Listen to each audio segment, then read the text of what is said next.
hati-hati kaki. Ini cara mencangkul yang baik. Jadi agak miring, ditancapkan ke tanahnya agak miring, sedikit agak tinggi ya.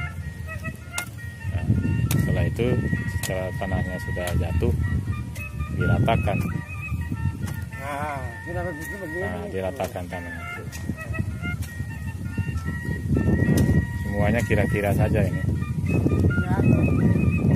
Tapi kira-kira semua jadi rata semuanya.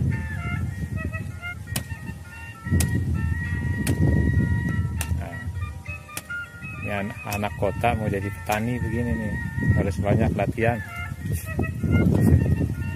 Nah, terus harus banyak tanahnya. ya harus banyak jas. Banyakkan ini